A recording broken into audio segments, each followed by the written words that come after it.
seluruh masyarakat akan mengutukmu. Bayangkan kalau kamu dihukum untuk hidup selamanya, tapi bukan hidup bahagia, melainkan hidup penuh penderitaan. Selalu sendiri, selalu diingatkan akan kesalahan besar yang pernah kamu buat. Bayangkan setiap hari kamu harus berhadapan dengan rasa bersalah yang tak pernah hilang. Ini bukan kisah dongeng, tapi ini adalah takdir dari seorang prajurit hebat bernama Aswatama. Aswatama adalah anak dari Drona, seorang guru besar yang mengajarkan seni perang kepada para Pandawa dan Kurawa.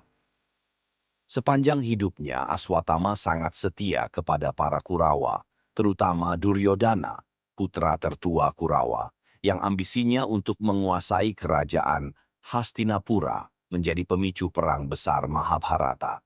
Seperti ayahnya, Aswatama adalah prajurit yang sangat terampil, ahli dalam ilmu perang, dan dikenal memiliki senjata sakti. Namun, keahliannya itu justru membawanya pada kehancuran yang tak pernah ia duga.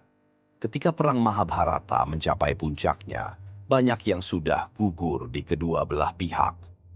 Pandawa, saudara yang lebih bijak dan lebih diinginkan rakyat, tampak di ambang kemenangan. Setelah Duryodhana, sahabat dekatnya, terluka parah dan hampir mati, Aswatama yang diliputi amarah berencana melakukan balas dendam yang keji. Ia menyerang kamp Pandawa pada malam hari saat mereka semua tertidur. Dengan kelicikan, Aswatama membantai 5 putra Pandawa, mengira mereka adalah Pandawa sendiri. Ketika ia menyadari kesalahannya sudah terlambat, darah sudah tertumpah. Rasa bersalah mulai menghantui Aswatama, tapi dendamnya belum padam. Ia kemudian menggunakan senjata terlarang yang sangat mematikan, Brahmastra, untuk menghancurkan garis keturunan Pandawa.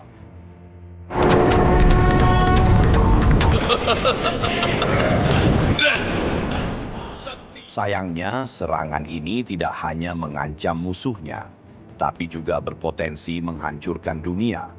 Disinilah Krishna, titisan Dewa Wisnu, yang selalu hadir sebagai pelindung Dharma, kebenaran, turun tangan.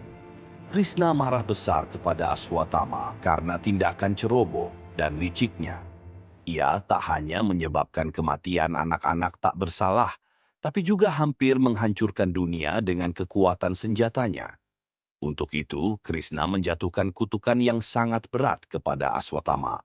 Kutukannya adalah bahwa Aswatama akan hidup selamanya, berjalan di bumi sebagai makhluk yang tidak bisa mati.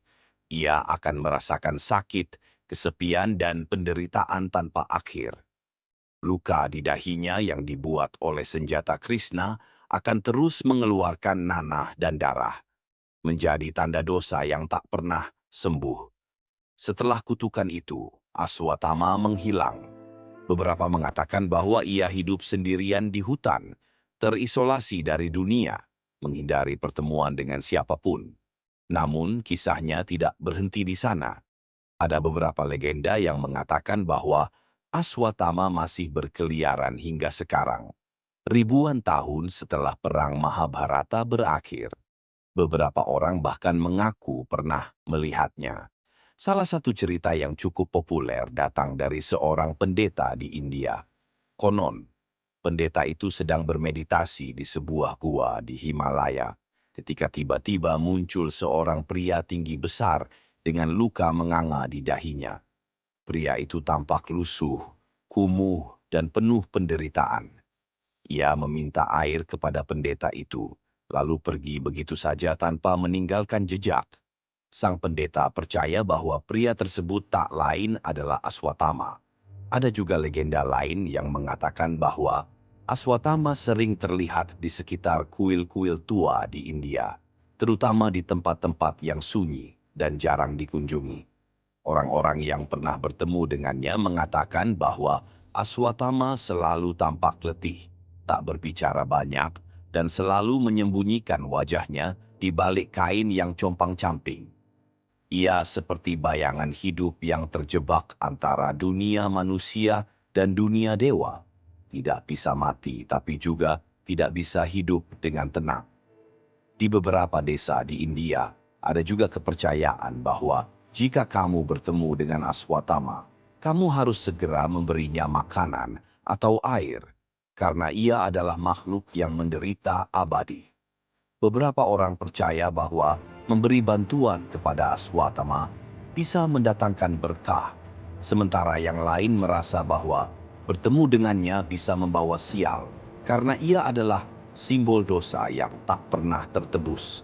Hingga saat ini, tidak ada yang benar-benar tahu apakah Aswatama masih hidup, atau apakah semua ini hanya cerita rakyat yang diwariskan dari generasi ke generasi. Namun, yang pasti, kutukan Krishna memastikan bahwa Aswatama akan terus berjalan di bumi sebagai makhluk yang terikat oleh karma buruknya sendiri. Kisah Aswatama mengajarkan kita bahwa balas dendam dan amarah yang tak terkendali bisa membawa kehancuran, bukan hanya bagi orang lain tapi juga bagi diri kita sendiri. Ia adalah simbol dari kebodohan manusia yang terjebak dalam egonya. Bahkan seorang prajurit hebat seperti dia pun bisa jatuh ke dalam perangkap dosa yang tak termaafkan. Jadi, saat kita mendengar cerita tentang Aswatama yang tak pernah mati, kita diingatkan untuk berhati-hati dengan pilihan kita.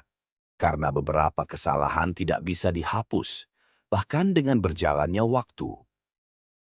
Nah sobat, demikian cerita kali ini. Semoga kalian menyukainya. Jangan lupa dukung selalu channel ini dengan cara tekan tombol subscribe dan nyalakan tombol lonceng agar kalian tidak ketinggalan notifikasi video terbaru. Dan sampai jumpa pada video kita selanjutnya. Seluruh masyarakat akan mengutukmu.